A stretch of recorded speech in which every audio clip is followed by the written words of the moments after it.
Hoy, ganun dapat. Feli, kayong dalawang magkapatid makinig kayo sa akin. Hindi niyo ba alam na sinyanay na mo problema sa nanay ninyo? Anong ibig mong sabihin? Gusto ko lang sabihin sa inyo na may tumawag ulit kay Nena. Humihingi ng 10 milyon para makita niyo pang buhay at kumikisip-isip pa ang nanay niyo. Alam niyo, pamilya niyo, mula nung dumating kayo sa buhay ni Nena, pare kayo problema. Mga wala naman kayo na itulong, mga wala naman kayong dulot, mga pasan pa kayo. Paano yan, ma? Anong gagawin mo para matubos si Lola? Ayun ako, Rinita, hindi ko alam kung anong gagawin ko. Iniisip ko yung lola mo kung kumakain ba yun ng maayos, ng tama.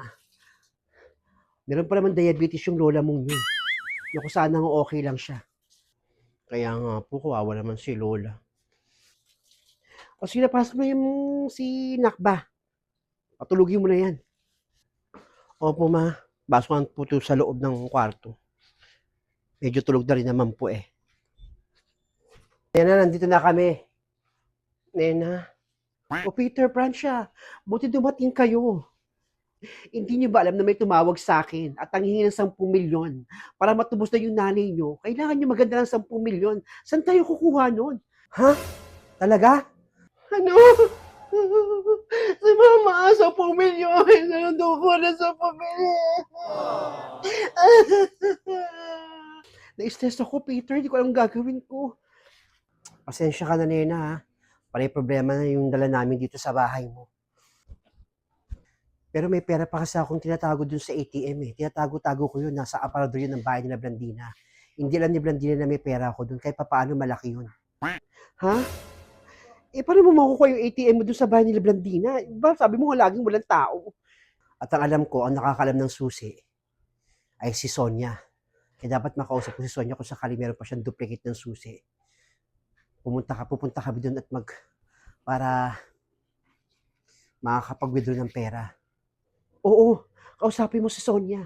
Baka alam niya kung paano makapunta doon sa bahay niyo. Na makakuha kayo ng 10 milyon doon at ma-withdraw mo yung pera. Tumigil ka nga, Francia. Huwag ka iyak na iyak. Narinig ako sa bunganga mo. Tama si Nena. Francia, tumahimik ka lang muna. Kakarindi na yung iyak mo eh. Pahinga mo yung sarili mo. Opo, kuya. Pasensya na. Pasensya na rin, Nena. Kung iyak ako ng iyak, nag-aalala lang talaga kay Mama. Doon ka na nga, Francia, sa kwarto. Ipahinga mo yung sarili mo. Oo, magpapahinga na lang ako.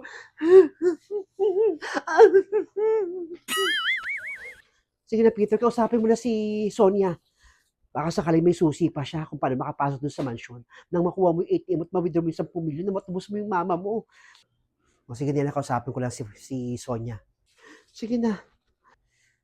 Pasensya na ulit. Feli, magandang araw sa'yo. Peter, magandang araw din naman. Bakit? Nandiyan ba yung pinsa mong si Sonia? Pwede ko ba siyang makausap?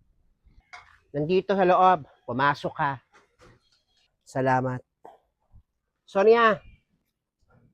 Bakit, Feli? Tawag ka ni Peter. O, nandyan na.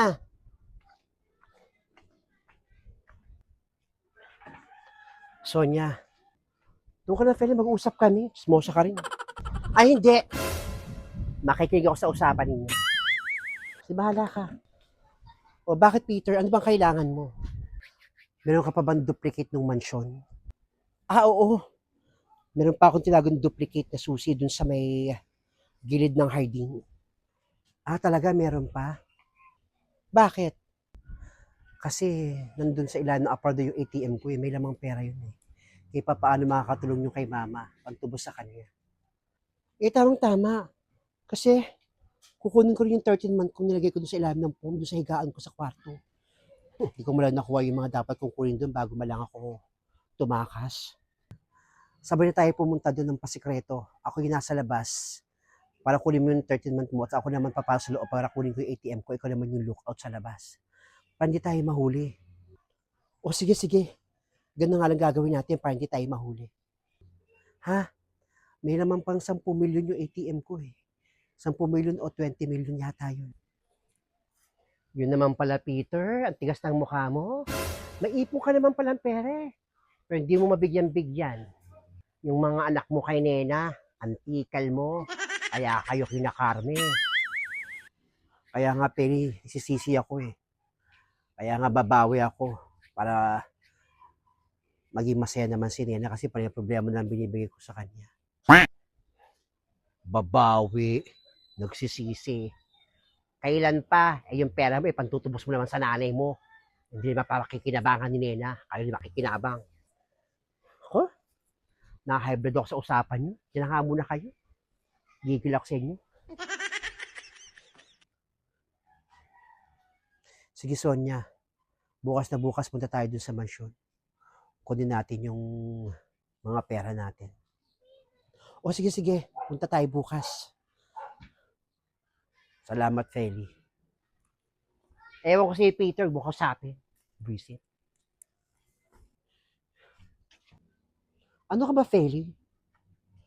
Mabait naman yung si Peter. Wala akong pakialam, Sonia. Sa ibang tao, mabait siya. Pero sa sarili niyang pamilya, hindi. Sa bagay, may point ka. Sa pamilya niya, madamot siya. Doon ka lang, Sonia, magluto ka na nga. Kakain ako. Magluto mo ako ng banana cue. Aba, teka, Feli. Parang no-offend na yata ako sa ginagawa mo. Parang ginagawa mo na akong katulong, ha. Pinsan mo ako, ha. Ito naman. Huwag ka naman offend sa akin. Tinuturo na kakatulong. Ito naman. Ay, nakalambay mo sa akin sa pag-stay mo rito, eh. Tulungan na nga kita, eh. Sorry na.